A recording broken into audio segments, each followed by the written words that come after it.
What's going on, everybody? Welcome to Warriors Next Adventure Podcast. I'm here with my buddy Chad. What's up, dude? What's up, man? What's up? Let me get closer to the mic here. Right in your mouth. Big black cock. Many of you know Chad is one of the guys rowing across the ocean with me. He's also one of the ambassadors for Warriors Next Adventure. Just been killing it with fundraising in the last year, dude. We're doing all right. No, you're better than all right. Yeah.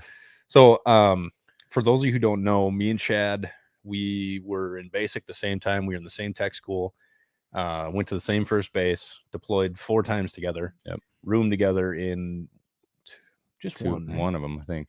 Balad. We were in the same building in the first one. Oh, that's right. Yeah. Qatar. We were in those fucking Connexes and shit. Yeah. I forgot about that. And then Buka. I got a turn. So Buka was in with Spare and Musaf and those guys. Oh, yeah, that's right. Dude, do you remember that day that our fucking our AC went out in Buka? Yeah. And I had to come sleep with you guys. And I just left my sleeping bag and shit in there and went to work. Those were the days. Dude, Spare got fucking pissed because I had made, the little drink pouches? Yeah. I made some lemonade and it was legitimately lemonade. And I fell asleep and I just had it, you know how sometimes you just put it inside your bag, right? Yeah. And I left it in my fucking sleeping bag. And he goes, "You fucking pissed in this bottle?" And I'm like, "No, dude." He's like, "You fucking pissed and you left it here." And I grabbed it and I started drinking it. I was like, I love piss. And he's like, "The fuck is wrong with you?" He's like, "It's lemonade, you fucking meathead. Calm down." Yeah, you guys had a lot of meathead. There's a lot of me and him meathead banter. Me and him didn't get along very well. Yeah, there's a lot. We talk a lot now. I mean, it's not the military anymore. It's like high school, Right. You get out, it's not the same as it was before. No, it's definitely not the same.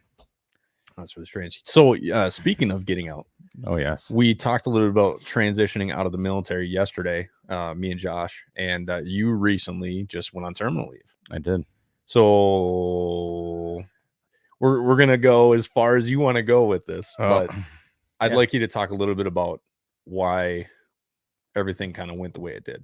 So pretty much it started with we started with the hikes. It started with us getting more involved, and the more I got involved with Warriors Next Adventure, with you guys doing the hikes, started to find my purpose a little bit. And then of course the row came around with Bryant, and we jumped on that pretty quick. Well, you jumped on that. I told you to fuck off initially. Right. And to me, I figured that's a no-brainer for the Air Force, a win-win, especially once we got Wester Automotive Group to totally back the whole thing. Yeah. In my opinion, it was a huge community involvement for the base. It was a huge chance for them to get a story out Air Force level, showing 4 Air Force guys of doing something that Air Force guys hadn't done before up till Cameron and the 4 from home team. Yeah. They'd had no Air Force guys row the ocean. Dude, so imagine if the Air Force actually took this as an opportunity for recruiting.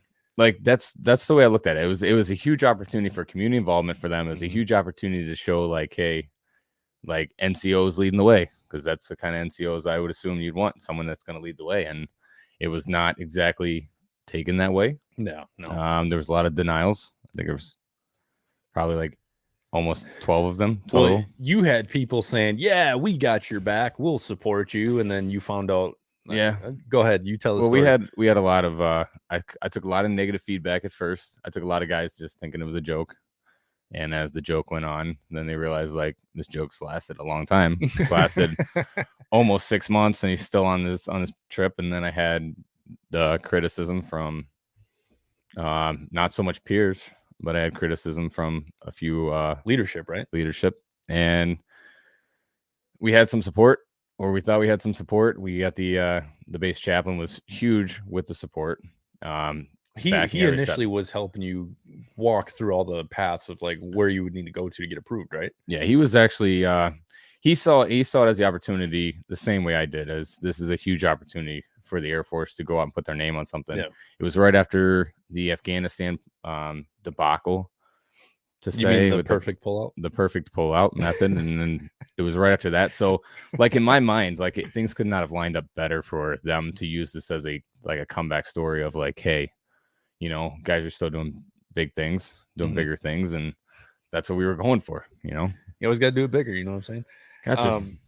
Well, see, this is what pisses me off. Right now, I inadvertently notified the base commander of what was going on, post on Facebook, because is the 9/16th 14th. Okay, so they posted an article of Chad. Pretty much they did a write-up of Chad saying like, hey, this is an Air Force guy doing this role, all this bullshit. And then the squadron shared it. And I'm like, yeah, it'd be really nice if the Air Force actually got behind this. Actually, it was the base that shared it when the base shared it, and then it was shared by the Security Forces Center as well. So once the base shared it, and then you called me and you said, hey, I might have done something. Yeah, I might have pissed off the wrong person. I might have put you in a bad position, but do you know who this is? And then I just happened to look at the name, and I was like, yeah, that's our acting base commander. Yeah, I said something along the lines of, it'd be really nice if the Air Force actually supported something like this. They're like, well, we are supporting, and that's why we're posting about it. I was like, yeah, posting about it and doing something are two different things. Yeah. And then he's like, I'd really like to talk to you guys. I'm like, I'll have the airman that's affected by this reach out to you. And that's when I was like, I think that's the base commander. Completely amazing conversation. We had a good conversation. He was pretty supportive, wasn't he? Very supportive. So we had the conversation, was very supportive of it. And we looked through all the options of how to channel it and everything like that. And it was actually a really positive conversation. Yeah. But there's multiple ways of pushing things, as we know, with your MMA stuff through active duty. Yeah. There's multiple ways you can go and oh dude, everyone said no about MMA for me too. Yeah. Luckily we had a good commander. He said, fuck it, I want to see what he can do. The route that we could have taken multiple ways, leave of absence, a few other things. Yeah. But the route that we initially came to, or finally came to, was a advancement of 90 days of leave. And after going home and talking to the wife and saying, hey, we already talked about the possibility of me getting out if this couldn't go through, and how serious I was about doing this, and she knew I was serious about it, and she was supportive of it. And Cindy's been extremely supportive of everything that we're trying to absolutely do, especially housing us four morons for, what was that, a week? It was a week, yeah. Super supportive. So we ended up we looked at it, and I said, there's no way I'm taking 3 years worth of leave and not taking my wife or kids anywhere. Yeah. For 3 years. You'd be screwed working every single week with no vacation. And so the way I looked at it was, I'm doing something that's got a huge community involvement. I'm doing something that's got a huge positive impact. What's up, Corey? You remember Coughlin, right? Oh, yeah. I don't have my glasses on right now, Corey. I don't have my contacts in, so he's just going to read it off to me. But it was a huge community involvement. It was a huge publicity, probably the largest thing they had that they could have posted on. But I would be doing this, and you would be getting all the attention for it, and I would still be coming home to not taking vacation for 3 years. Yeah. So we looked at it. I thought about it for a while. I considered doing it, but then when it came down to it, we were trying to figure out my leave situation, and it was coming up on a reenlistment. We wanted to get a reenlistment knocked out before we started finalizing things, which is not anywhere near what any of us would ever do. Sure. Because I'm not going to sign something without something in writing. And yeah, so because that's when they suck you in, and next thing you know, oh yeah, about that, sorry. So I mean, I was nice enough when I had my sit down with the big guy, and I said, hey, come November, whether approved or not, if it says it's approved and something happens come November, I'm taking 2 weeks of leave and I'm not coming back till February. Yeah. So, but other than that, I mean, everyone else outside, why wouldn't they just let you off with no, with no pay? That doesn't make any sense. It could have been the perfect. It could have been the perfect leave of absence would have been the perfect scenario. Dude, well, think about it. The Air Force could have totally used that as recruiting. Like, look at these 4 Air Force guys doing some crazy shit like rowing a boat. They could have utilized that so much. It is such a missed opportunity for these guys. Well, they had there was another active Guard and Reserve guy that climbed Mount Denali that was in there, and we obviously saw the female airmen in the Olympic Games. Yeah, they were super supportive of all that. And there's a lot of, I mean, they gained a lot of traction with that. So this is something from a small base in the middle of nowhere that had the opportunity. So, but I mean, from the time I talked about separating and actually just putting my terminal leave and everything like that, the guys I worked with, super supportive, but everything comes to an end at some point. And, I looked at it, I'm doing bigger things outside of here, so I can keep going with it. So how's it feel being free? Feels great. So you're very lucky though, because there's a lot of people who get out of the military and they don't have a good plan. You talk a little bit about what you and Cindy are doing. Well, I guess Cindy's his wife. Yeah. So this is kind of like a second going away from me, because obviously I got out in 2012 and I started with, I knew I was coming back to nothing and trying to start from scratch. Look who it is. It's Lori. Hey, Lori. Hey, Lori. So I So I started with the whole the nothing of getting out in 2012 when we both got out. Yeah. And then so this time we calculated some things up, and when we did our breakdown on our sheet of whether I'd stay in, extend, get out, or what I was going to do, is the only negative to me getting out was the paycheck, which obviously it's a pretty significant hit. But yeah, the big things that my wife's been doing with starting her own practice and stuff were mental health. And so just so everybody knows, what exactly does your wife do? She is a mental health nurse practitioner. So she was former Air Force. What did she do? She was a combat medic. She was actually in Afghanistan with us when we were there. So okay, that's right. Yeah, that was when the chief tried to call me out in Afghanistan saying, "Hey, how's your wife?" And I'm sitting with her thinking that I'm with some other woman. So yeah, that was she's like, "Hi, that's me."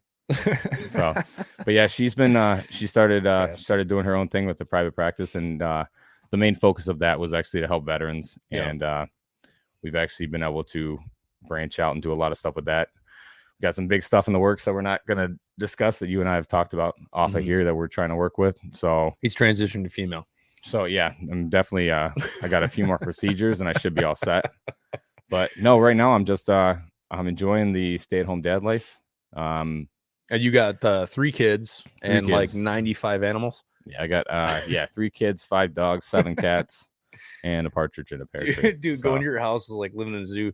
Your moose, what's that? Yeah, Rex. Oh yeah, he's a Great Dane, right? Yep. Massive dog. So I'm 6'1", 6'2". This dog jumped up on me once, and he was like a foot taller than me. This dog is massive, bro. Yeah, he just walked up to the counter and just fucking grabbing stuff. He's not even our newest addition. So yeah, the newest addition is the 2 is Luna and Hank, which are Malinois. Yeah, are Belgians, and ridiculous animals. Yeah. But so you guys are training them, and you guys are working closely with West Her. No, not West Her. Sorry, Western New York Heroes. Yeah. So my wife also works hand in hand with them as helping sea vets as their provider as well. Nice. So it's actually worked out really well. I mean, everyone was expecting me to leave and kind of hit a brick wall, and we've kind of just flourished, and we're continuing to keep branching out and see what's out there. So nice. Yeah, Corey, Chad, and Tommy are actually. Tommy's on his way here from Omaha right now. We're driving up to Wisconsin. We're going to spend a couple days up in Wisconsin. We're hopefully going to get the boat in the water. We are getting the boat. We're getting the boat in the water. We're going to do some immersion training where we have to jump in the water and tread water for a couple minutes, and we have to jump inside the life raft and all kinds of shit. It's going to suck. Dude, Superior is so cold. You have no idea what you're in for. It's freezing in that water. I went swimming in there in July, dude, and I lost my nuts for a week. I'm good. It's so cold. Corey, Chad's from New York. He's from Buffalo. Yeah, I'm in Buffalo now, so it's like cold water doesn't bother me. Yeah, just flew in a couple hours ago into Minneapolis, and then Tommy will be here soon. We're gonna go get some pizza. So what he's saying, Corey, is we're getting the band back together. Yeah, band's getting back together. You know what I'm saying? So, dude, it's so much fun every time we get together too, because like I don't drink very often, but I love drinking with you guys because it's safe. We're not going anywhere. And we're not going to do anything stupid. No. Well, we are stupid, but we're not going to do anything stupid. No, nothing too far out of the norm for us, at least. And you know, I tell people all the time, like I quit for quite a while. I was an alcoholic, and eventually figured out the fact that, you know, I have 100% control over everything that I do. And that's when I realized I'm no longer an alcoholic. I can drink. Yeah. I can drink 2 or 3 drinks and I'm fine. No, I don't do it a lot.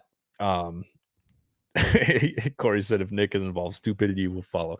Fucking right. This is a fact. Yeah. Well, this is a fact. Tommy's the one that fell out of his chair last time too. So this is no, Tommy. We're gonna re-record that. We're gonna have to, because Tommy had a couple.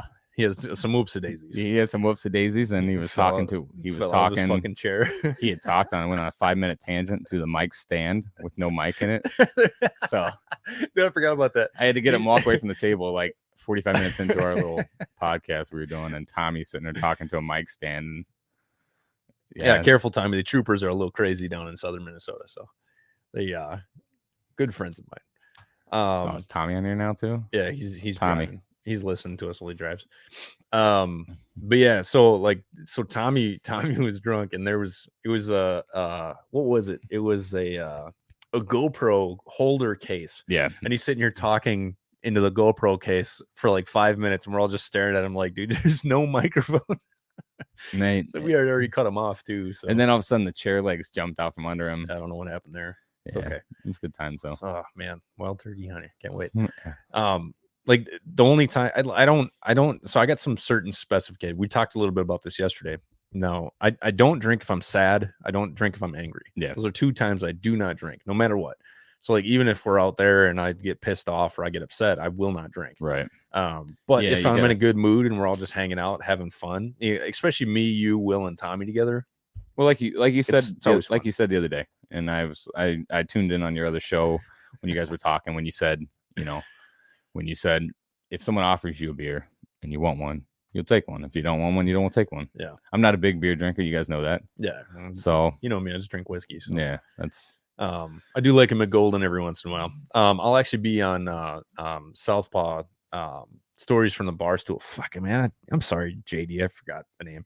On the 18th, and they have a drink of the night, and I'm actually going to make them the whiskey ginger with old fashioned.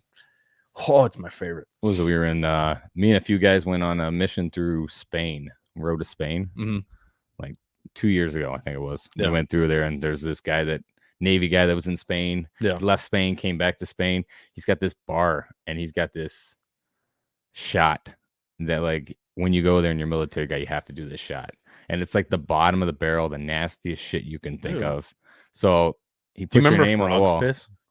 This is worse. Really? This is worse. Like, this is like the bottom of the barrel, like a mixture of everything. Yeah. And like, they were like, "Oh, you're gonna take this shot." I took it. I'll never do it again. But it was one of those things where it's a Navy guy that owns a bar. They put your name on the wall in Spain. That's true. That's So- true. That's pretty cool. Yeah, we had one in North Carolina called Frog's Piss. It was what the hell was it? There was pickle juice in it. Was one of the things in there. It was disgusting. Just the nastiest shit, dude. So like if you got in trouble or you did something stupid at work, or like we were all out drinking and you were just being a moron, you had a punishment was to take a Frog's Piss shot. So I never had to do that. I had to. Then again, I didn't go out with you guys very much to drink, so I had to do a few of those. I mean, Richmond was a whole different story when you had your MMA fight. But that was the first time I learned what a blue motorcycle was. I had no idea what a blue motorcycle was. Those were so good. And then when I had like 4 of them, the bartender just smiled at me. He's like, "You're done." And I'm like, "No, I'm good." We were at B-Dubs, right? No. Or was that after you and my dad went out, right? Me and your dad never went out. And if your dad's listening to this, he still owes me a night out because he told me, "Hey, we're going out. Nick's he's got a fight tomorrow. We're going out." And then bailed on me. No, he wasn't. I remember I got sick. He wasn't feeling good. Yeah. I went to the bar and met some random couple down there. That's right. Ended up downtown Richmond on like 7 blue motorcycles. Didn't know what was in it until I realized, like, I have no idea where I'm at. Oh, there's Corey just put out the Frog's Piss. 2 shots of vodka, 2 shots of Island Blue Pucker, and splash of grenadine syrup and orange juice. I can still taste that. Though. And then there was pickle juice in there too, though. I can still taste it. That's the thing. That just made me gag a little bit. Yeah, no, that was fun. That was actually my first ever jiu-jitsu tournament. I won my first match in like a minute with an armbar, and then I lost my second match, and I was so pissed. I don't even remember that. We were at a high school, and I was so drunk that your dad was. I don't know. It was like New Richmond High School. I felt bad because your dad's like, he knew I should not be there. Yeah. Well, my dad's also super inappropriate and was talking a lot of shit to people too. So that's it was a good my thing. dad for you. It was a good thing I wasn't the one that drove there. Yeah, I know, right? Well, I was so pissed. Like a week later, I went to another tournament in Charlotte, and Hannah Kim and Cassie were there. I think Larry McKellar Smith was there too when they were still married. Well, I don't know if it was you. Did you go with us when we went to Raleigh with Judd? Which time? Because me and Judd went up there. Oh no, we went to Greenville. No, that was the night that we took my car up to Raleigh. We went to we did some bar hopping between Raleigh and Durham. Yes. So we did that. Judd was yelling out the window. Yeah, Judd was always like the most inappropriate person. I love you, man, but like Judd he was yelling at a cop out the window, and it was just I'm driving. We did a lot of stupid shit in the military. I was the DD at the time. Yeah, it was the least alcohol related. We went to Greenville a few times, but I don't really remember it. I don't think I ever went to Greenville. So I think I went there with Gary once. Little Gary. Little Gary Grizz. Yeah, Gary Griswold. Gary Griswold lives in Flying Saucer in Raleigh. Oh yeah, we went there a couple times. Dude, with the stories, Judd, actually. the stories of Gary Griswold and the 914th.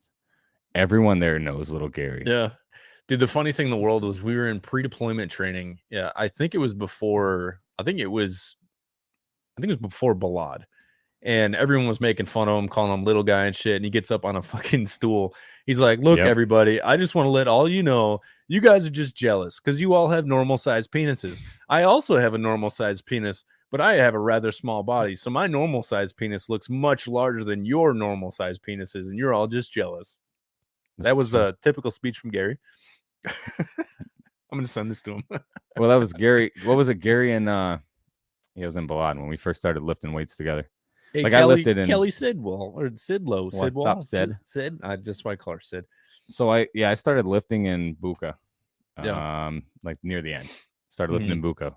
When we got to Balad, it was like all my lifting partners I had before I didn't have. And then Gary's like, I'll lift with you. And he then just called you fat boy all the time. It's he talked so much shit. He talked so much shit to me, but it was like our first day of lifting. It was like I was in like such a rough headspace in Balad when we first got there. And like he's like, I'm gonna motivate you. And some of the things he said, I was like, man, he fat shamed you and it worked. It worked. It did. I was lifting. You weren't even fat. Like, that's the fucked up part. Yeah, I was lifting weights like. Sometimes I think I still have flashbacks when I'm lifting weights of like Gary. Just Gary like look every time I look, fat boy. like I look down at the weights on the floor and I like look down and like see Gary looking up at me and just saying all sorts of fucked up things to me. Shit. Yeah, I remember the one time you guys were deadlifting. And I had never deadlifted before, but I was fighting and I didn't work out. And so I think you guys had 225 on. And I walked over and I picked it up. I set it down like 10 times. Like, am I doing this right? He's like, fuck you, Ron. He's like, I've been working on this shit for 3 months. I'm like, well, Gary, you're like the size of a munchkin. Like, you're so tiny. Well, his deadlifts, no offense, the deadlifts for Gary were like 3 inches off the ground. That is true. He didn't really have to go too The far. best part was when Gary would go in the gym and there'd be people working out and they'd be putting up like 225 and Gary would sit down with like 285 and his feet didn't even touch the ground. They just dangled off the bed. Feet and he just swinging. He'd put it up and they just sit there and stare at him and then he'd just like walk away. Well, it's when he went down too. I benched with him once and he's like, fucking, that's all he's got to do. And I'm like, well, you know, I'm 6'2". I got a fucking 73-inch wingspan. So that's really far you got to go compared to you, man. So fuck off. Yeah, there was that. Jackass. That was a good one, though. Balad was not a good deployment, though. No, that sucked. That was terrible. Compared to all the other ones, that was the worst. On top of getting mortared every fucking day, like 3 or 4 times. See, that didn't bother me. That was probably the easiest part of it, though. Well, you know, the funny thing is, like, you get so used to it. Like, Gary used to come over, and Gary and the rest of the Guitar Hero gang. Rose and Grinnell used to come over, and we'd play Rock Band like all the time, and we'd get mortared, and we just hear wah wah wah. We just pause it and be like, I'm playing the drums and shit, just like this. And then we hear boom. We had the setup though. We had the setup. We had the recliner in our room. Dude, we had a fridge. We had a TV, PlayStation 3. We had fucking hookup, man. Except for some nights, man, I'd be just like coming back. I'd be like, dude, I just want to go to sleep. Me and Gary go lift, and I come back to the room, and there you guys are playing Rock Band, like an entire band, not just like one guy playing it, two guys. Guitars, they got like a whole band in this room. Dude, our neighbor used to get pissed at us he worked nights. And he'd be pounding on the fucking wall and shit. I'm like, man, fuck you. It ain't quiet time. Go somewhere else. He's like, I sleep here, motherfucker. It was pretty funny. Yeah. We had fun. Balad sucked because, like, I got Article 15 in there. And I almost got one. I got cleared of it, right? They issued me 3 in the same day for the same thing, but it got cleared every time. So good. Because it was unfounded. Well, it wasn't unfounded. It was just. They couldn't really the commander was out, and he was out on a conference. So the acting commander, who became our commander later on. Oh yeah, the one who we shall not speak about, which we shall not speak of. He actually issued me one, and then Jag said, "No, he's an acting commander, can't do that." You know what that motherfucker He issued me another one, gave me another one. By the third one, yeah. Jag came over with me, and they said you can give him an LOR UIF, and that's just leave it at that. 6 months later, it was gone. I still got the highest one. I still got a higher rating on that EPR than I did this last one. Really? Believe that one. I LOR UIF and got put in cleaning detail, de-armed, cleaning, mopping the floors, and my EPR still looked better than my one. Dude, they had me sweeping a fucking mile-long sidewalk in Iraq. Yeah. I get done with half of it. You look back and it's covered in fucking dirt again. So I ended up just stealing a fucking rent. What do we call them? The vehicles, the spares. Yeah, I took a spare and I just went out and did post checks. Like that's all I did for a month and a half. And I'm like, this is fucking legit because nobody kept track of me. No, and you want to know what you want to know what legit was? Me and Lafette's. Remember Mark Lafette? Me and Lafette's job. No. In Afghanistan, that was legit. We had a gator. You guys were chow runners, weren't you? We were ADM. Oh yeah. So we were the ADM guys. So we had our rifle, and then he carries M4. We go to random towers and we'd sleep for hours. And we'd randomly drive around. Doing an LPOP. Yeah, we were just LPOP. There you go. Fuck it. We had like towers that had heat in them that no one was manning. So in the middle of winter, while everyone's riding, you guys are driving up base, it was cold, man. We would just lock the door and then we just sleep. There was one day I didn't have a turret cover and I was fucking Delta truck and we're driving around and it was snowing like crazy. I had an inch and a half of snow on my helmet. I was just sitting there just driving like, fucking hate this job. And I'm just sitting there miserable, dude. Just snow piling up. And I'm just like, I'm going to make a little snowman in my turret. It sucks. It was so cold too, man. We did a tinfoil and steel like New Year's Eve ball to drop out of the LPOP for the main ECP. Do you remember the AC-130 that flew over on New Year's and blew the fucking mountain up? Yeah, with a big crater. We always just like watching the mountain, and then you just see an explosion, and then like when the dust cleared, you just see the mountain and this big, huge crater just sitting on the side. Was great. So they sent us, they sent us a message over the radio because we had the what were those called, the rovers, right? We could see the footage from up on in the sky, right? It's called a rover, right? We had the Reapers. The screen that you watch. It's called a rover. Okay. I'm pretty sure. I think so. I don't know. Corey, if you're still listening, I think that's called a rover. He might know. I can't remember. But anyway, so we could look at the footage and then we would also talk to him on the channel. So they flew over like, hey, check out the mountain at midnight. We're like, all right, cool. So they come through and just like if you guys have never heard an AC-130 shoot, that thing was so far from the base too. Oh that my mountain, God. But you watched it from the base. You just watched the whole side of the mountain just. Well, it looks like it was right there too. Yeah, it's so cool looking. And then that was actually the night that the commander of our security forces squadron rode with me. He's actually from Minnesota. His nephew was actually my friend Justin Boss, which I don't think I ever talked to him about that. We didn't have those fancy toys in my day. Oh yeah, I forgot you're super old. Remember Buka? Remember the fancy toys? They had the Raven Bees, and we had to like. The only time we ever saw the Raven Bees and the Scan Eagles was when they crashed. When they crashed, we had to go find them. We'd find these little kids running off with parts and stuff. Right? They're running off with like wing tips and stuff. We're like chasing them down to get wing tips. Yeah, the Scan Eagles. That's right. That's the one that security forces was using. Yeah. Okay. Yeah, but the ones that we can never keep in the air. Bro, that commander was with us, and they're like, Ron, don't say anything. I'm like, I'm gonna say something. You remember that stupid fucking mission that they had everybody do? It was a 24-hour mission where they had to walk around outside the base. I was like, this is fucking stupid. That made no sense. 3 people got frostbite. I'm like, what are you trying to prove? That made no sense. So we heard about it before. Dumb. We heard about the time that Nick and all those guys were getting informed. So, every convoy has their armored trucks, and they decided to say, hey, we're going to be the first ones to do a 24-hour op with our Reaper units outside the base. And I was like, yeah, stupid. And they were like, oh, we're taking, they always take ADM teams. And I was like, glad it's not me. Like, you have armored trucks for a reason. Yeah. Like the whole, didn't you guys like walk through like a condemned minefield like area? We had to do it all the time. It was so stupid. And the funny thing is, there was a LT, if you're listening, I think he follows me.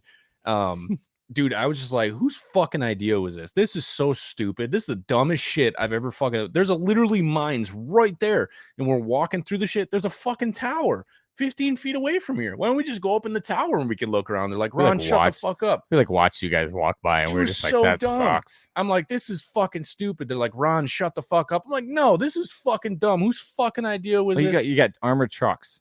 Yeah, but we were out walking through a fucking minefield for 24 hours. Stupid. Well, I didn't do the 24-hour one. Well, no, there was a team that went out and did 24 hours. Was it 24 hours for one team? Yeah, no, or was it? Or they rotate out and it was 24 hours. They had to be out there. It was only one group did it for 24 hours. And the fucked up part is that's the dumbest 3 of them got frostbite on their toes. That's the dumbest thing I've ever heard. It's stupid. And the thing is, like, the commander was the one who's like, so what'd you guys think about that 24-hour mission? I was like, sir, I'd rather not give my opinion. because it's not good. And he's like, no, well, let me hear it. I was like, honestly, sir, I think it was the dumbest thing I've ever heard of, because it sounds like you're just trying to get an EPR bullet for doing the first time ever. When 3 people got frostbite, they didn't have enough water. You had to do refuels anyway, or not refuels, but like restocks, because people ran out of water and shit. I'm like, this is fucking dumb. We don't need to do this just to say that we did it. That's stupid. And then the same thing with walking around the minefields. The second lieutenant, it was actually his plan. And I was sitting there talking shit. He was 2 people in front of me. He heard me. All I was doing was bitching. You know, I heard some of the dumbest, like of all the deployments I went on, even Balad being as shitty as it was, with us both being in trouble at the same time and rooming together. We were just terrible influence on each other. But I heard the dumbest shit I've ever heard in Afghanistan.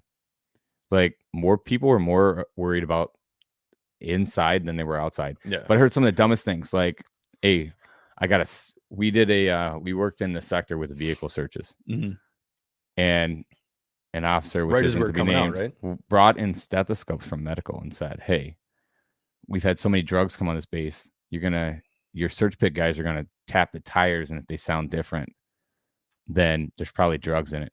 Bro, this is Afghanistan. They have 18 wheelers with 18 different tires and 18 different tire pressures.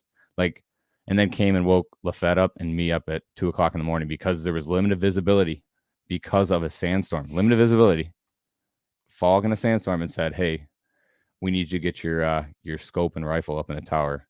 And that's when Mark lost his shit and was like, what do I have, a magic fucking scope? Am I going to clear the fog? And then told me, he looked right at me and said, go back to sleep. And we did.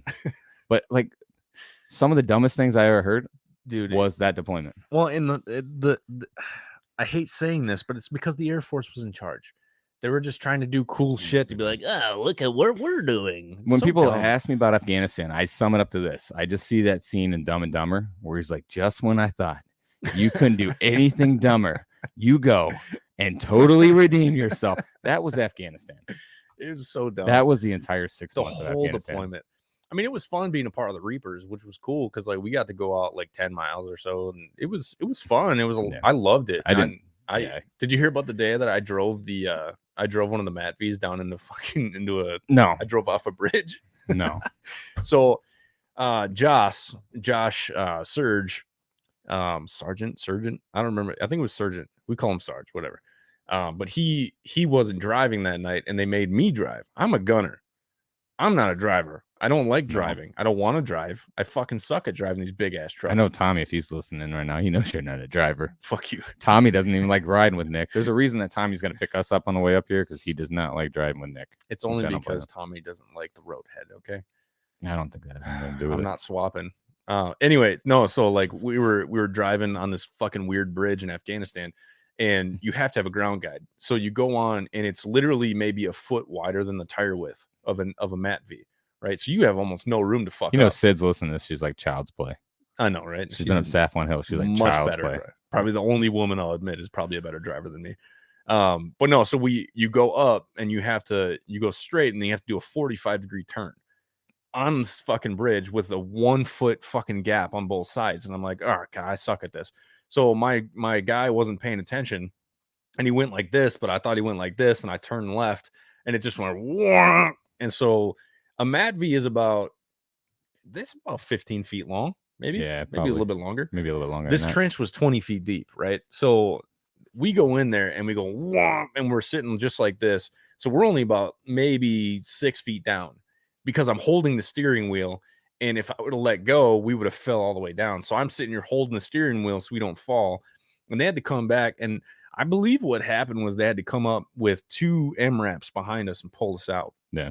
And I'm sitting there for like a fucking hour holding that thing so it doesn't fall. Because if I let go of that steering wheel, it would have rolled. And so we got Matthews. Remember Matthews? Yeah. We had Matthews in the driver's seat, and he's laughing and shit. And I'm just talking shit. I'm like, I fucking hate driving, man. And he's like, yeah, obviously. Don't worry, you'll never drive again after this. I'm like, sweet. I never had to so deal if you guys with don't want to drive, just drive it off a bridge. I never had to deal with any of the driving stuff. I mean, Buka, I had Fish as my driver. Yeah, Fish was going. What happened to Fish? We need to start playing a game. Let's find Fish. Where in the world is Fish? Where in the world is Fisher? Dude, he said when he got back from Buka, he said, I'm going off the grid. No one's ever going to hear from me again. Dude, we've never found him. We haven't. I looked him up. We found everyone else. Everybody else. Yeah, learned. Oat Oates. I mean, I'm friends with them. I mean, Spare. Blackford unfortunately passed away. Yeah. Which not gonna lie, when Sid, Tommy, Charette. Moose. I mean, everyone. Dude, you see how much weight Moose has lost? Yeah, bro, he's killing it. pretty impressive. He was like 350. I got some videos of Moose on my hard drive somewhere of him dancing and having a dance off with Bryant. That's all Moose him did. And Brian were just Moose just danced all the time. He was such a fucking weirdo. I loved him. There's a video of Tino, Moose, and Brian all dancing on the truck in the Cloverleaf. If you want to know, Brian was our interpreter. Like that was just like, yeah, dancing on the hood of a truck with semis driving by. Fucking morons. You guys were so dumb. I loved you. That was like the dumbest fucking group of people. I love them so much. And like one of the best times ever was when we got in trouble for what Tino said over the radio. Yeah. So we're gonna tell the story. We didn't tell it last time. We were chatting about it, but fuck it, why not? So Charette, if you're listening, this one was funny. So Charette was a driver, right? And Charette's one of the baddest chicks I've ever met. She's fucking badass, dude. She opens up this armor steel plated door, and the door slams on her 3 fingers, right? So her 3 fingers were slashed like down to the bone, all 3 fingers, and blood is fucking everywhere. And I'm sitting in my driver. One finger's like looks like it's just hanging on. Dude, it was like hanging. She's just shaking her hand. There's just blood everywhere, and I'm sitting about in the to pass out in the turret. Was she your driver at the time? No, she was Bravo truck driver, right? I believe so. It wasn't. I know it wasn't Alpha and it wasn't Delta. So yeah, because it was Tino. I was with Sid was usually in Charlie. So I was with Sid. Then Tommy was with Tino. Anyway, so the door slams on her fingers, right? And so she's just shaking it. She's not even crying, like nothing. Like just like, oh shit, I should probably go get my finger stitched up. So a medic was actually dispatched out to go pick her up, and they were going to take her back to base. And so we had these little microphones, right? If you flick it up, you'll talk to everybody in the truck. Which is where we were at most of the time. Yeah, and because we could talk shit and say whatever we want. But if you flick it down, you talk to the whole AO, right? Everybody can hear what the fuck you're saying. Yeah, so he flicks it down. He's like, damn, she's a bad bitch. I bet she does anal. And everyone's like, oh, everyone's laughing. Next thing you know, we get this is Tomahawk Talk, Scorpion 15. Gonna need you guys to watch your radio trafficking, come directly to dispatch when you get back. We're like, oh shit. And then I look over and Learn is beating the shit out of Tino. It was so fucking funny. And then Tino when they got him with the sunbathing. Like we're literally in standby. We're in standby. So like stupid. You have one day where you don't go out. You have like what is it, like 1 or 2 days a week where we didn't go out, where we were on standby for QRF. We were QRF, yeah. So we got flight suits back in the day. Back when we had the old tan zip ups. Yeah, Tino's got his flight suit zipped down to his waist, and he's just laying there. He's just pretty much sun tanning. Yeah. And which no big deal, right? No big deal. Not a big deal. We're not doing anything. All the guns are mounted, all the gear's ready to go. We're sitting around. We're doing absolutely nothing. And all of a sudden, here comes old Bill Gaskins. Love the guy. Comes out here with this look on his face, and seen Bill in a rage that I hadn't seen before, it was all because he was put in the position where he had to make a scene.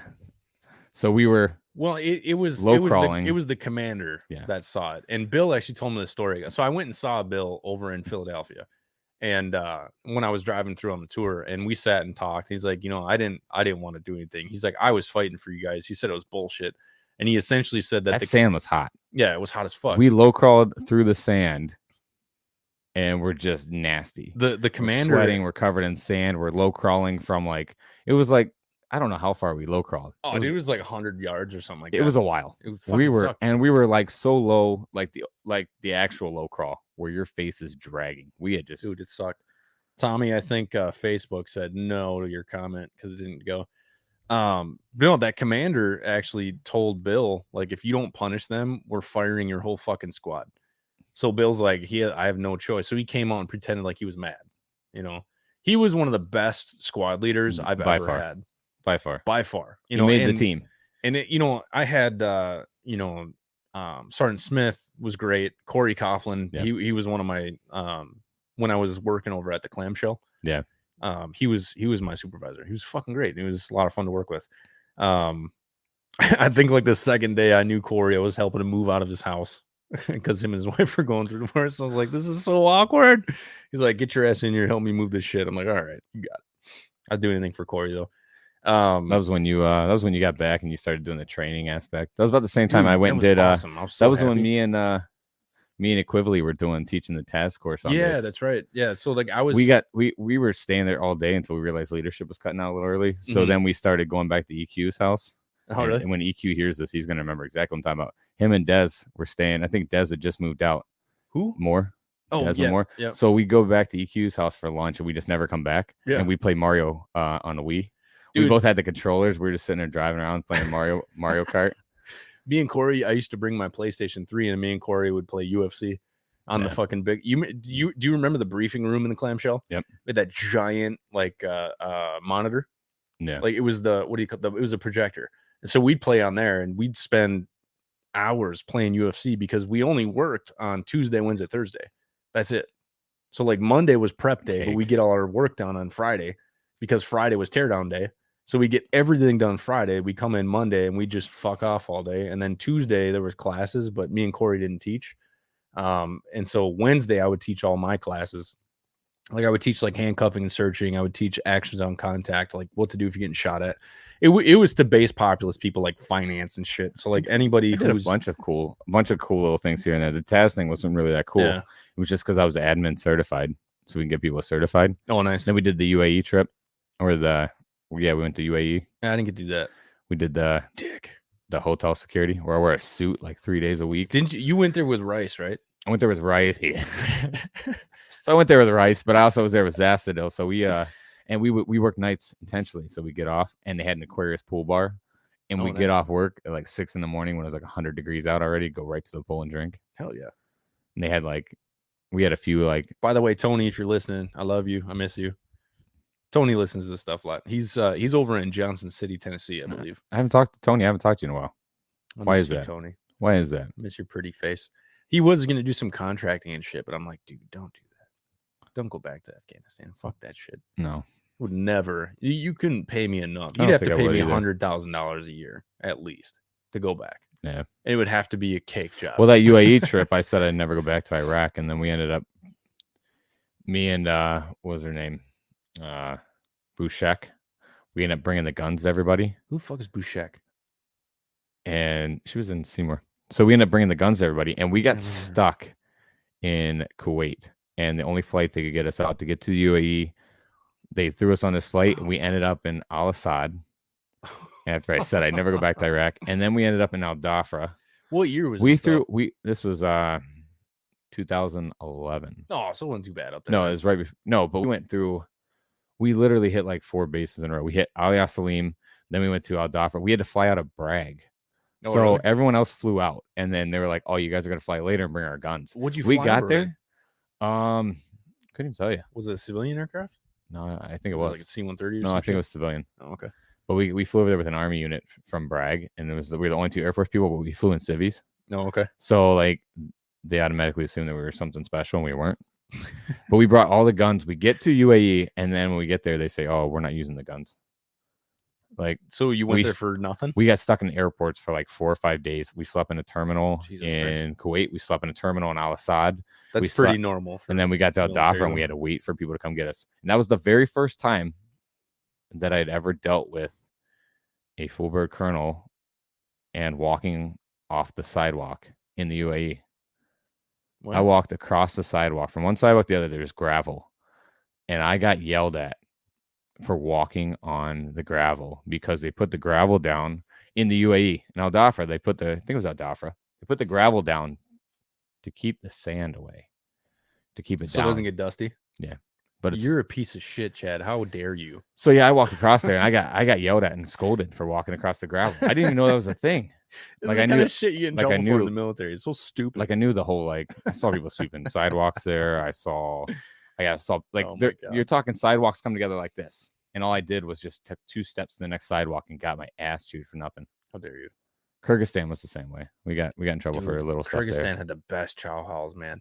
I remember coming back from Afghanistan. No. Baghdad had iced coffees every time we flew there. Really? When I went to Kuwait and we did flyaways, every time I landed in Baghdad, we went to their iced coffee machine. Nice. And they had some of the best I've ever been. I like the food in Kyrgyzstan because I was still drinking milk back then, And you can't get regular fucking milk in Iraq. It's all goat milk or powdered milk. It sucks. And then when we get to Kyrgyzstan, we walk in there, and the first thing that I see is actual cow's milk. Yeah. Oh my God. I threw up like 3 times that night because I drank way too much. And I like they had like candy bars sitting there and shit. I ate like shit. I thought you were gonna say the best place you ever ate was in Ali Asalim. Or not Ali Asalim. Ali Asalim had that Korean restaurant. They had the best fucking bulgogi. Like, you'd have to take a bicycle over there. Asalea was Camp Asalea. That's where we're at. Asalea was good too. Because they had the Chili's next to the pool. Well, so I always tell people, like, I still have PTSD from Qatar because sometimes you'd have to walk like 1.5 miles to the gym, and the Dairy Queen was out of mint ice cream. It's hot there. It was super hot. We did have so long to not get ice cream. You know what the biggest struggle from there was, other than the ice cream, was we had people there that were telling people back home that we're getting rocketed. So then we started getting called the Qatar heroes. Yeah. And that was great because then we got back and people were giving us shit, and we were like, no, we know we were in an R&R base, but people were actually telling their friends back home that we were getting rocketed. Oh my God, I remember that. Yeah, it's like, seriously, we're getting attacked from firefights. It was Qatar. Nothing happened there. The worst thing that happened there is tire blew out, and we thought a shotgun went off. I remember that. We thought a shotgun went off. That was it. Do you remember Juliet? Was it Juliet 1 where you go ride with the Qatari National Police? Yeah. So there was a suspicious the weirdest thing that happened there was a suspicious package outside one of the towers, right?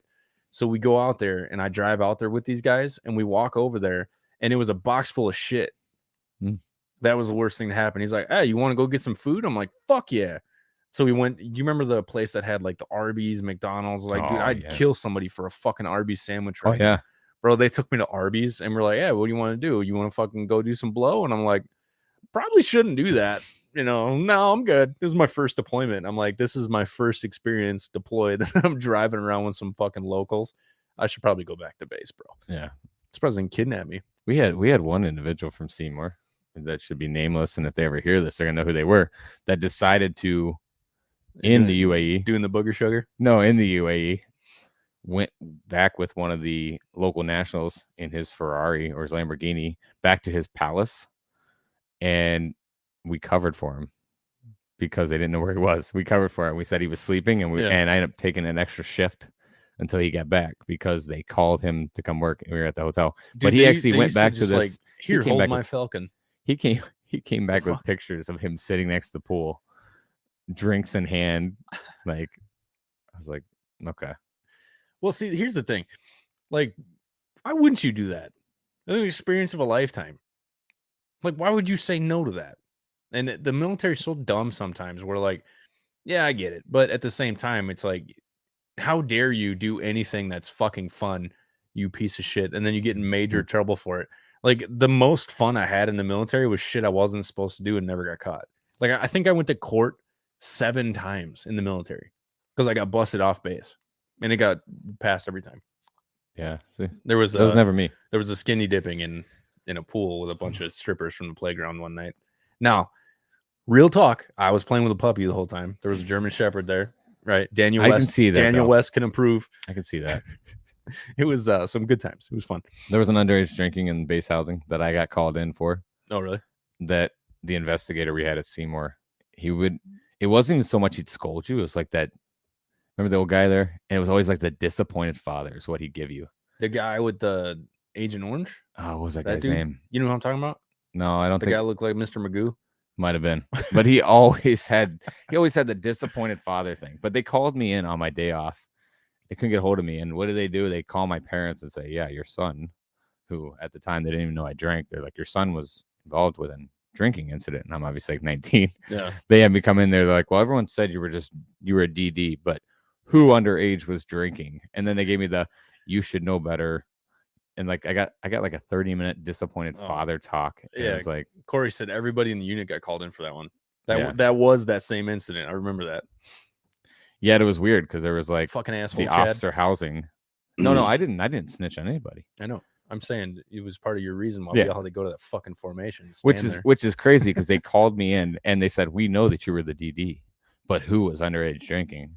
And I could think of everyone there. And I'm like, I just drove, man. I'm just like, You should have said I was too drunk to remember. I don't. I was high when I said that. Dude, it was so dumb. Like we got in some weird fucking trouble here and there. No, I don't think it was at Will's house. No, Will's. He said at Will's house. No, highly unlikely. No. I think it was at I think it was at the. Was it at Barker's? No. You remember Barker? Crazy ass way. I want to say Mesa's.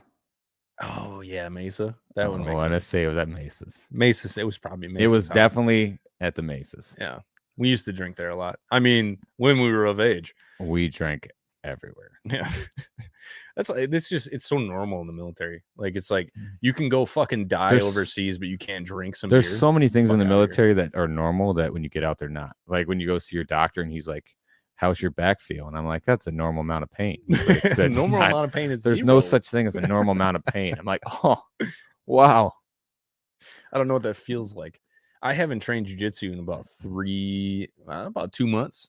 And like, I don't have a lot of pain. And I'm like, this feels really fucking weird. You know, like, I guess you're not supposed to feel pain constantly. Who knows? It was like my provider asked me at one point in time before it was like, hey, so how do you feel you adjusted after deployment? I'm like, great. And then I thought about it. I was like, well, I adjusted however they like you go to deployment. They're like, oh, you're going to come home. You're going to be angry at your wife. You're going to hate your kids.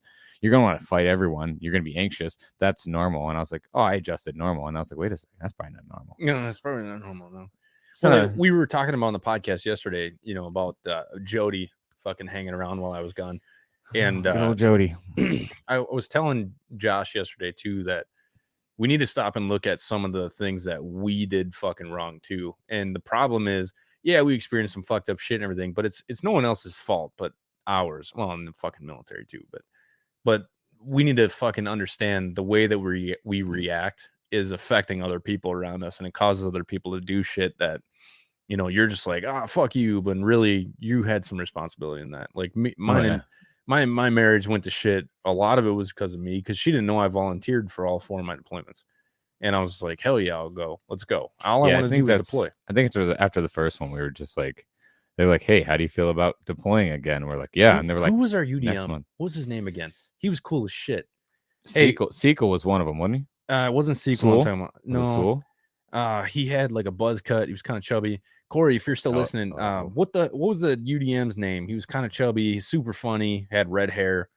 I can think of a few. God, he was cool. I can think of a few different ones, but I don't want to throw out any names because then, especially when you start saying they're bald, kind of chubby, and I don't want to drop names and be like, wait a second, hold on. I told him after guitar, I'm like, don't ever send me on some shit like that again. That was so fucking boring. I was like, I actually want to do something. He's like, oh, don't tell me that. Like, no, I'm telling you that for a reason. Then we both ended up doing 50 cal, and the next one at Buka, which was awesome. I loved it. I love when we had Sergeant Wilson that went with us. Sergeant Salmon. That's right. That's him. Yeah, he was awesome. When I came back from Iraq in 2011, no, it was 2010. I came back and he's like, hey, run. And I looked at him. I was like, it wasn't me. He's like, yeah, but you were a fucking accessory. He was talking about my Article 15. Oh, yeah. But he didn't give a shit. He's the only person that never really treated me so petty, too, though. It was petty. It was like just petty. Like something on the outside, they'd been like, oh, that was probably not a smart decision. Yeah. Like a lot of the stuff that they like criticize you for. Like, I just had this conversation with someone not too long ago. My Article 15 was because I didn't snitch. Yep. And it's like, okay. Yeah. Whatever. Fucking sue me. Well, I had this conversation with someone not too long ago where it was like, I watch people get ripped into for being 3 minutes late. Yeah. And they're like, well, we're trained different. Okay, you're trained. That training has nothing to do with the fact you overslept your alarm clock. My big thing was like, if you showed up late, I was going to be like, hey, everything good? And if you said, I fell asleep last night and didn't set my alarm clock. Cool. Did you get a good amount of rest? Like, just because you're trained different doesn't mean you can't have normal life shit happen. What? Like you're fucking human? Holy crap. Like. So you're saying less than 1% of the population is like immune to alarm clocks? I know, like, right? Like I should have looking back now, like after having 15 years under my belt of like looking back and just laughing about all the dumb things that I watch people get criticized for. Like, you didn't sweep the floor right. I know, right? Like, okay, there's some dust on your windowsill. There's an LOR. What? A lot of the guys that I've seen that got out after being criticized for dumb shit have gone on to do some pretty amazing things. Yeah, most people get in trouble in the military, get out and do fucking awesome shit. I mean, me and you both got in trouble in the military. We did. Fucking, I know a couple of guys who, you know, we did though. We did get away with a lot more than we got in trouble for. Yeah, we did. Well, like I said, I went to court like 7 times in the military for dumb shit that I did. I got lucky. Like, remember when I crashed my motorcycle? Yeah. The other day was actually the 11-year anniversary.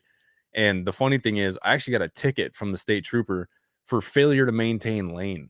I got one right there on whatever avenue that was going down towards Slocum for a city bus clipping my side mirror. And I was following the wife back to the house. Mm-hmm.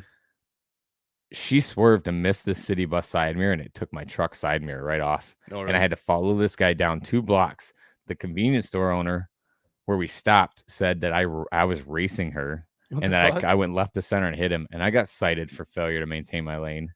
Dude, and I was like, this is 2 blocks away. Yeah. And then they said that my wife had gone, that I was in uniform and I changed into civilian clothes, and that she was in civilian clothes and changed into uniform. And I was like, we're by Slocum Street. Like, no, the fuck? That doesn't happen.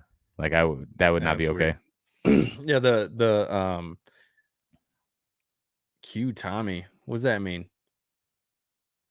Oh, yeah, Tommy. Getting in trouble because he's retarded. I'm kidding. No, like the trooper ended up giving me a ticket for failure to maintain lane. So what ended up happening was my front brakes locked up, and I went fucking like I couldn't steer, I couldn't do anything, and so it sent me right into the culvert, and it shot me up like 30 feet in the air. I'm like, okay, next time I crash viciously, I'll make sure I stay in the fucking lane, you asshole. Dude, the thing about that town, though, they had some good stuff in that town, though. Goldsboro, Sumos. Oh yeah, sumo was delicious. Some of the best, bro. We used to eat sushi there. Some of the best sushi I've ever had. Bonfires with like they had Brooklyn the beast. They had the beast burrito down there. Oh yeah, that shit was delicious. Zaxby's, you remember? An hour Zaxby's? from the beach. Yeah, I actually liked it. So if I could go back now, like, and think about it, you know, like there's some people that I was really good friends with and shit, and like even now, like they won't talk to me anymore because they think I'm racist, and I'm like, how the fuck am I racist? Just because we disagreed about something on the internet. I'm like, bro, like we literally went to war together. Like we fucking hung out every single disagreements week. Happen. I mean, so stupid. It's like, fuck out of here. But whatever. And the thing that bothers me too is like, you know, some folks that I was stationed with, like we didn't get along.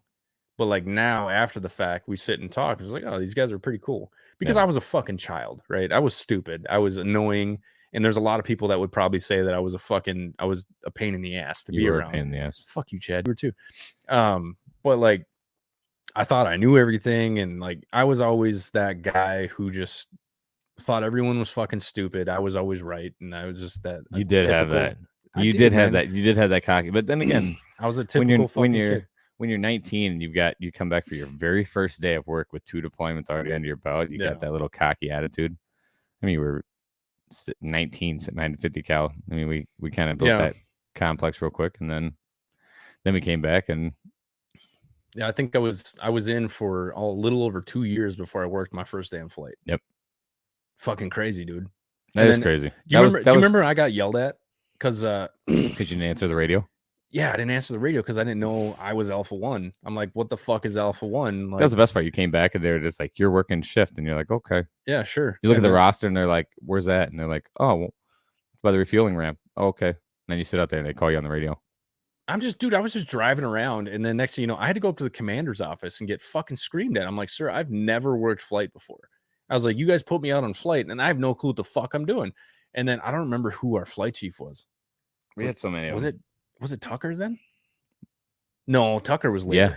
What it was? No, Sergeant Tucker was I think she was the very first flight chief we had when we got back. Okay. I'm almost positive of that because we came in there and somebody was talking about how many domestics they went to as an A1C. And she's like, no, you didn't. And she's like, you realize that he's already deployed twice. And oh, no, I've been here. I just haven't been here. Yeah, I know, right? She was all right. She listens to a lot of these too.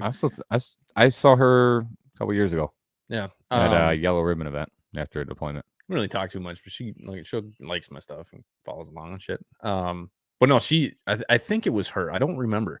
But I got screamed at by the fucking commander, and then the flight chief thought I tried to throw them under the bus. I don't think it was Tucker, but anyway, so the flight chief starts yelling at me and shit, and I'm like, what the fuck? It's not my fucking fault. You guys put me on a position. I don't know what the fuck I'm doing. Yeah. You just assume I know what I'm doing, and I've never worked flight. Like, you've been in for over 2 years. You don't know how to do your job. I'm like, no, I know how to be a 50 cal gunner and find IEDs. That's about it. Yeah. So I only worked for 3 months, and then I ended up getting stationed out at the clamshell. Yeah. So 3 years into being in the yeah. military, I worked 2 months of flight. I worked a couple months, and then I went and did the whole job stuff, and then you did the whole job stuff. Yeah.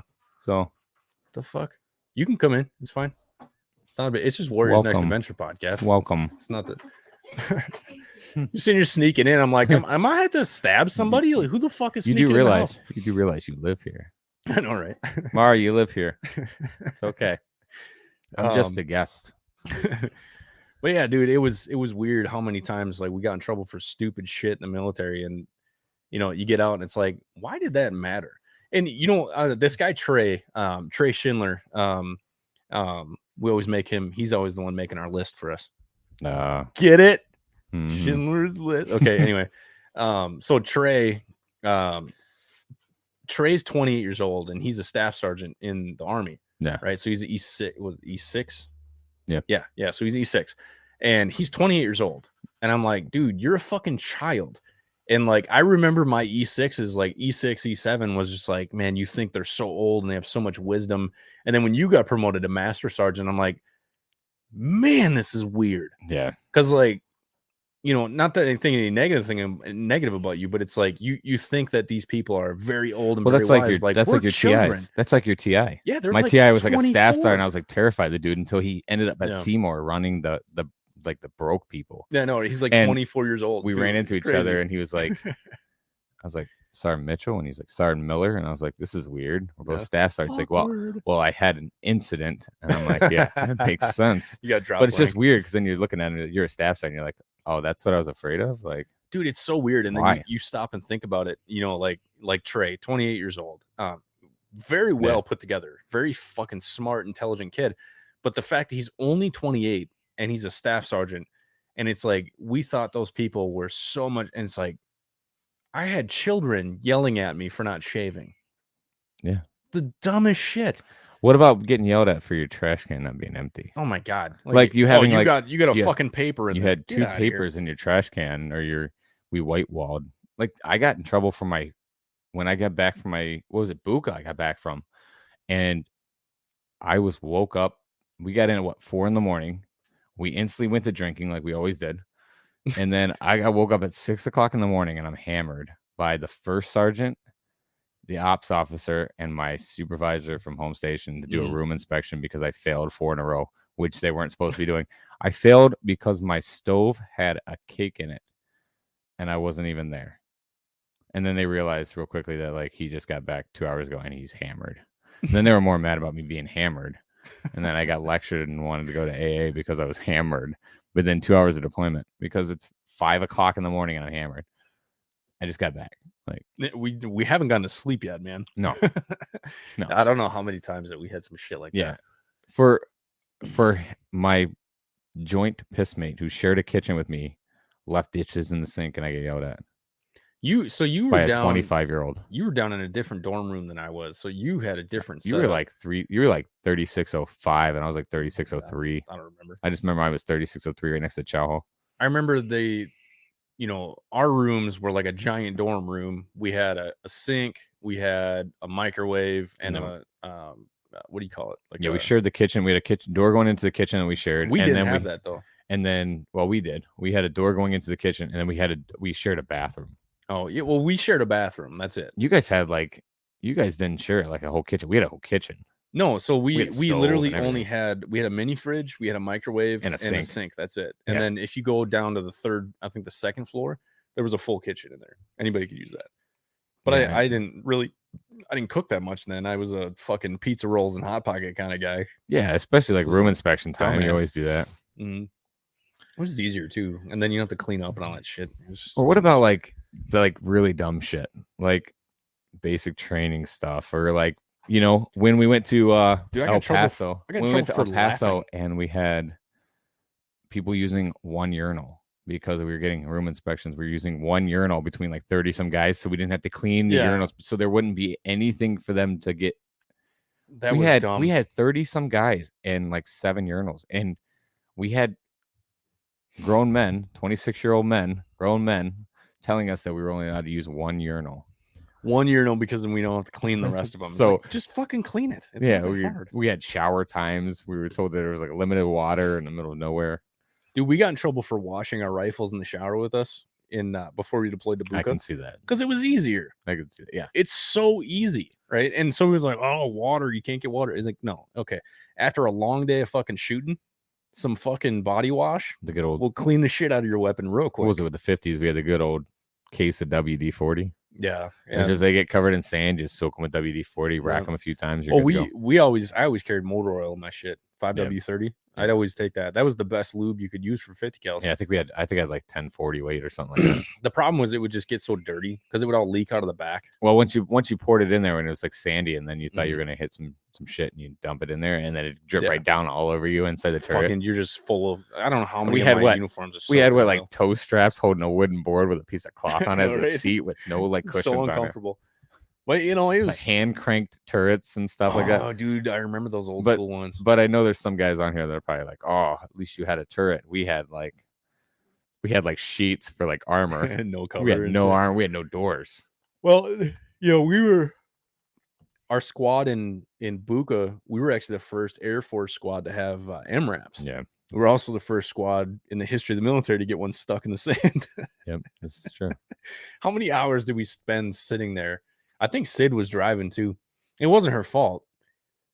We're driving a fucking 40,000 pound truck through fucking desert, off road. Like, this is stupid. I love when they gave us the briefing. They were like, these things can't lean on like a 40, like on a 15-degree angle, they could flip. And I'm like, 15 degrees is not that much. That's like, you're like this. It's like that. You're like, you're like this. So you're like, half the time we get that bitch damn near sideways. Yeah. And they go up Saffron Hill and you're like, oh my God. You could see the dirt falling off the side of the mountain. There was nothing scarier than climbing Saffron Hill in the MRAPs, sitting in the turret and just looking straight down the fucking cliff. And all the blown up tanks and the 18-wheelers sitting on the bottom. And of all crap. Dude, I had to do all kinds of testing for depleted uranium for sitting inside those tanks. After we had already sat, and they're like, so stupid. All those tanks have depleted uranium. And we've been sitting in them for like 6 months getting pictures. I know, right? We're just climbing around like, oh yeah, by the way, any tanks that you climb and have depleted uranium, you might have fucking The thing about poisoning. deployments, though, we did find like the dumbest shit to be cool. Like hitting golf balls into minefields. We found that to be cool. Yeah, that was fun. And then we had the surfboards at the quarry. Yep. Remember going down the fucking like surfing down with the bodyboards? Dune surfing. That was fun. We have fires down. Well, no, I don't think we ever had a fire there. That was when we found out that you can light an empty you can take the round out of a 50 cal shell and light a fire. Yeah, do you remember when Tina almost burnt his fucking face off? Almost lost his eyebrows. Did we put like 6 rounds because they had the pebbles in the 50 cal rounds. We put them all in a water bottle and he went to light it on fire and it just shot right up in his face, dude. He just missed his face. I don't know how he didn't burn his face off. I don't know. That shit was crazy. It was funny as hell too. I definitely don't miss the young days of being told how much of a worthless piece of shit I was for some of the most mediocre things. Oh my God, I know. Like, oh, you missed a hair in your face, you piece of shit. You have a string on your uniform. I know, right? A string. Your button fell off. Who was it? ALS. Were we in ALS together, weren't we? Or no, you went after me. So I was in ALS, and my graduation day, we had the one female instructor. Who's your ALS teacher? I can't even think of who it was. We had Lash. I went with Graffel was in my ALS class. Okay. So I miss Graffel. He was funny as shit. So in my ALS class, we used to have white people music day. I used to make them listen to like, you remember that song "I Would Walk 500 Miles"? Yeah. He's like, man, I love this white people shit, and he's sitting there dancing. So our graduate, we had the one instructor, the head instructor, whose husband was a security force or something, and criticized the shit out of all our uniforms. And then you had graduation day where I hopped out of the car and I took my seatbelt off and my ribbon rack just exploded across the parking lot. And I was supposed to be marching people in like 15 minutes. And I put everything back together in such a backwards order. Mm-hmm. No idea how my ribbon rack was supposed to go. And it looked god awful. Dude, we remember that senior master sergeant that would just throw his beret on his head. It just looked like bag of ass on his head. It was like over time. I don't remember what the fuck his name was. Like but E7, you had the flop to it. Dude, it was like just flat all the way across. It was like there's no form to it. I feel like you're talking about Senior Stanford. Yes. So yeah, I ran into him. He's like, yo, motherfuckers doing everything was motherfucker. The best was when he stopped us on the way to, and if he ever sees this, he knows exactly what I'm talking about. Because he actually was in Kuwait. I ran into him in Kuwait as a civilian contractor. But when he stopped us, when we're leaving for Buka, the bus is already on its way out the gate. We get stopped right in front of that first gate by the squadron, and he like parks in front of the bus in the middle of the road, hops out, walks on the bus, and all he says to us, "Where you motherfuckers going?" And then he tried to tell us, he's like, "Oh no, it was our first deployment," because he said, yeah, he said Iraq's real dangerous. We're like, we're going to Qatar. He goes, yeah, real dangerous too. Like, no idea where we're going. Well, we were initially supposed to go to Crete. Yeah. Remember? Then we got rerouted to Qatar. He had no idea where we were going. And he just blocks the bus. I walks on the bus. And everything was motherfucker. Everything. Well, and then he was nowhere to be found during any PT. Like, he just would pop around like, how y'all motherfuckers doing? Like, that's all he ever did. Like the one I don't think he had a job. We had the one time where we had an air show going on and someone got in trouble. Where's your motherfucking whistle? And I had the glorious staff select stripes because I just made staff. I didn't put it on yet. Yeah. And he comes out there and he's like, "Hey, motherfucker." He's like, you have exactly 2 minutes to get so and so back to my motherfucking office. And then just turns around and walks away. And I was terrified. I got back to his office and he up one side, down the other. The only time I've ever heard motherfucker said more times than that was the Samuel L. Jackson movie. Like, that was it. Like, he just laid into me, and I was a staff select for like a day, and he was taking it. I'd never see staff again. He was gonna make sure I got demoted. I got kicked out because one of my troops had like drove across the red line in front of him or something. It was so a painted red line, and their tire had touched it or something. It was. Man, I fucked a few people up for crossing the red line. I stopped and think about it. Like, that was so petty. Yeah. So fucking petty. It's so, for you guys don't understand the red line, there's a red line around, like, you know, PL level resources, right? So like PL 3s, 2s, fucking 4s. So it's a red line that goes around like aircraft and shit. And there's entry points, ECP, which is just a fucking white painting on the ground. And then the red line is just like, yeah, Corey, I never had an issue with Stafford either. I just thought he was funny. Yeah, I only had the one. But like, if you drove over the red line, security forces would come up with their rifles and be like, get down on the ground. They put you at gunpoint and then fuck you up. And then next thing you know, you had to sit in front of the commander, you get arrested. It's so stupid. And I did it like twice. I never dealt with that. I always just look and be like, no, he was close. But then I was always thinking to myself, is this an exercise? I was super gung-ho though. Like, is this an exercise? For the most part, I'd just be like, listen, you gave it your best shot. Yeah. So you knew me in the beginning. Yeah. I was super gung-ho. Like, I wanted to be a cop. I wanted to be the fucking shining star. Like, I was that guy. And then, like, back when DVD players were hot, right? Button item. And then after that, like, I would fucking, I think when I got back from Iraq, my second deployment, I'm like, man, fuck this job. And I was police one almost every cell day. Phones. That was like the one thing that blew my mind was that they'd call you and they'd be like, go find a phone and landline. You have a cell phone, but God forbid you call them from a cell phone. Yeah. You couldn't have it. We did it all the time. And that was back before we even had smartphones. We had these little flip phones, and all we had was like Snake on the phone. It was like you couldn't call them from the phone. No, you had to go find a phone to call them. So let me leave my little area to go find a phone. Yeah, and the funny thing is too is you tell them like, yeah, look, we don't have any landlines out here. But like, well, go find one. You're like, you're walking into random people's buildings fully armed. You're like, can I use your phone? Excuse me, sir. I'm sorry for being such an asshole to you guys. Can I use your telephone? I know, right? Yeah, sorry for chewing you out and screaming at you and pointing my gun at you the other day. Hey, can I use your phone? God, that was so stupid. There's so many dumb things in the military, but at the same time, no, we got it. We got I missed it. Yeah, it was fun. It did. You know, and then you get to a point where you're just like, nope. Yeah, and it was 2012 for me. I remember shortly after ALS was done for me, Airman Leadership School. Yeah. I was like, dude, fuck this. I don't want to do this anymore. And then like I just assumed everybody like was fucking me over and was talking shit behind my back. So I'm like, what fuck all you guys, you know, because Jody, you know, and eventually I got out and Jody, that bitch, that motherfucker. But I deleted everybody from Facebook. Like I deleted everyone's number. Like I pushed everyone away. And the fucked up part is Gary Griswold. I just talked him into re-enlisting. And because I was like, yeah, I'm a lifer. He's like, I don't know. I'm like, what are you going to do, man? You're going to get out. You don't know what the fuck you're going to do with your life. Just sign up. Just stay in. Got him. He did another 4 years. And he's like, you motherfucker. Yeah. Because like right afterwards, I decided I was getting out. And then I got my line number. I got promoted to staff sergeant E5 right like the day I got out. Yeah. So everyone was pissed at me because I took a line number. They're like, you're still taking that line number? I'm like, fuck yeah, dude. I'm going to get out as a fucking E5. Fuck Why you guys. not? Yeah. Eat a dick. I was still thinking about going in the guard or reserves, but they wanted me to go in as an E4. And I'm like, fuck you guys. I actually earned my stripe. Yeah, I went straight in. I got E5, went straight in E5. And then, of course, the way the reserves works is like, if you're eligible. And of course, I was eligible for E6. So it's like they put a hold on my stripe, didn't tell me. Really? So then like 3 months later, all of a sudden, the hold was up and they were like, oh, well, he's the only person eligible. So I went in to get a GTC card of all things. And they were like, you're out of uniform. You're a tech. I was like, oh, so this is the way this works. And then for masters, a little different. I had to actually do stuff. But yeah, for tech, it wasn't. Yeah. And then when I went back down to tech to take a full-time position, everyone was like, oh, man, I wouldn't take that off. And I'm like, screw it. You guys know me as a master and I'm getting paid as a tech and working as a tech. And life is good. Yeah.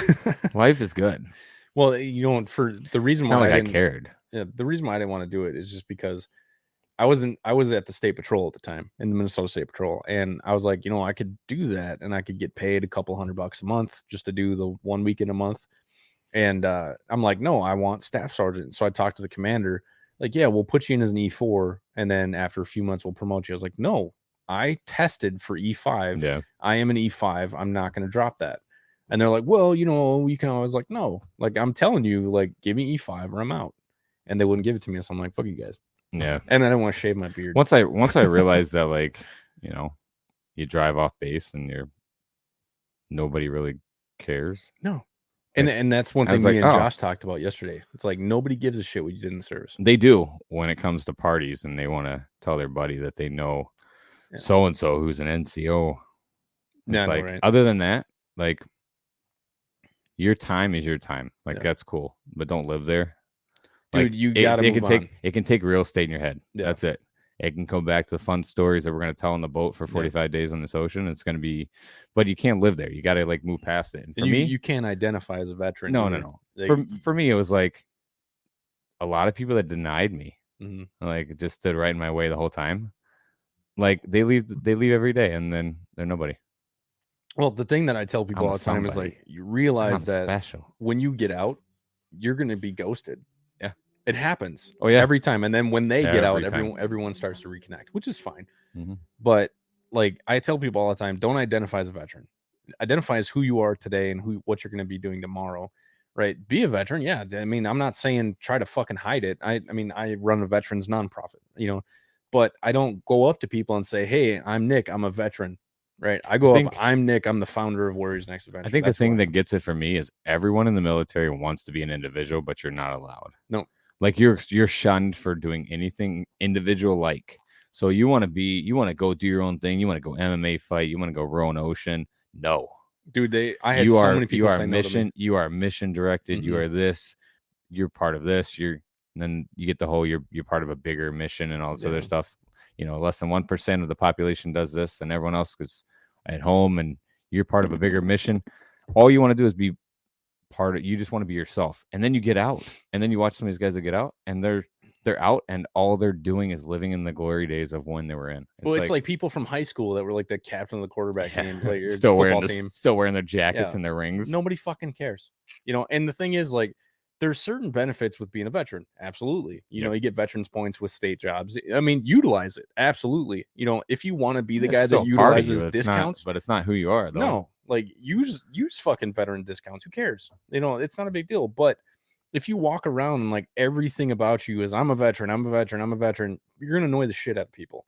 And it does not actually help you in your life. What you need to do is you need to reinvent who you're going to be. And that's what I told you before you got out. Yeah. Is you get to completely reinvent who Chad Miller is. Oh, yeah. Like you are not. I think I started Chad. doing that. I started doing that like a year and a half ago. Oh yeah. Of just prepping myself to be like away from it. And Well, on top of that, all the fundraising that you're doing for the nonprofits too, like you're doing a fucking great job with that, and you can step right into that.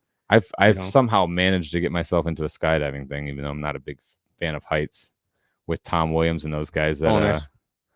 If they raise so much money that I jump out of a plane, I'm terrified of heights. And Tom's like, okay, challenge accepted. Raise the money like shortly. Yeah. And then you saw what happens when you raise the first bit amount of money when we did that one chip thing. Challenge? That was stupid. Fuck that. Dude, you guys were sweating so bad. You know what's funny is that like these guys were gonna they were Tommy, I'm gonna go 5 minutes. Yeah. Man, I ate the chip. That was what the arrangement was. I'd eat the chip.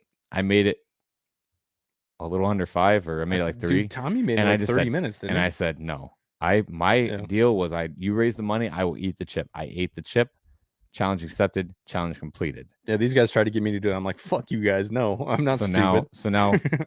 Now because of Tom and what he's been doing with his fundraising efforts, I am going to be jumping out of a plane here soon. Probably in June.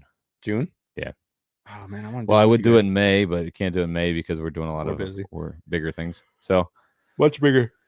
60 minutes. Ooh, Tommy's almost here. Tommy, you better hurry up. Well, we're probably gonna sign off. Thanks for doing this, man. I appreciate it. I'm just happy to see you. What else are we doing? I haven't seen you since February. It was February? It was February. Damn, it was a long time ago. Was it February? I feel like we went to Will's. No, I think it was February. It was February. Yeah. Either way, we're going out to Wisconsin here in about an hour. Looks like Tommy's about an hour away. So we'll be going out to Wisconsin, hanging out in the Woobie. And get some old cheese whips on the way. Hell yeah, some dude. Pizza on the way. I owe him cheese whips because my girls ate his cheese whips. So because he forgot his shit in my truck and I put it in the fridge. Yeah, and anyone that hears this and got a shirt from me, I'm moving some stuff around houses right now. So when I find those shirts, so immediately when I get home, I will send them out to you. Yeah, so Fight or Die is the organization that we're rowing for. Chad is my ambassador for Warriors Next Adventure. Probably this podcast does not reflect. Yeah, this podcast does not reflect the views of Fight or Die. No, this is yes. But yeah, so as I've told everybody, Warriors Next Adventure podcast is just a way for me to sit down and just be real with people. We're gonna swear, we're gonna say things that are inappropriate. Get used to it. It's fine. It's not a big deal. Too many people focus too much on getting offended by fucking everything, and I don't really care about that shit. I want to have a one-on-one, deep, in-depth conversation, just goofing off, talking about life, talking about psychology, talking about,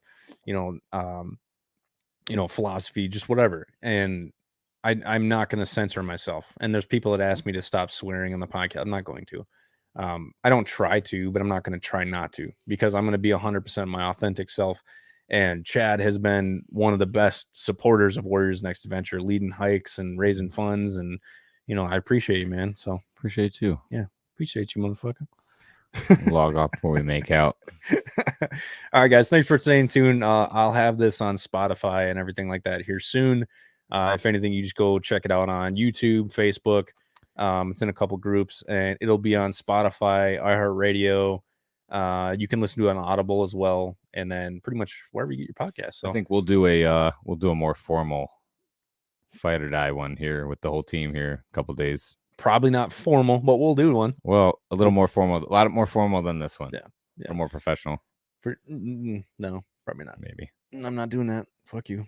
So, all right. I love you guys. Thanks for watching. Thanks for following along. I appreciate all the support. If you guys can just throw even $1, if you look in the comments there, you can donate to Warriors Next Adventure. I bought this equipment. The equipment that Chad has was purchased by St. Croix Custom Furniture. He got us a brand new audio interface. We got 3 microphones. They're all SM7Bs, which are some of the best. A lot of bigger things coming from that way. Much bigger, very bigger. But yeah, new cables, everything. So go check out St. Croix Custom Furniture. You can find them on Facebook, Instagram. They're also, check out their website. It's in the link. Go donate if you can. If you can't, no big deal. Just if you guys want to help out but don't have the funds, just share our stuff. Tell people about us. Let them know about our 24/7 suicide hotline, and we will always be here. Love you guys.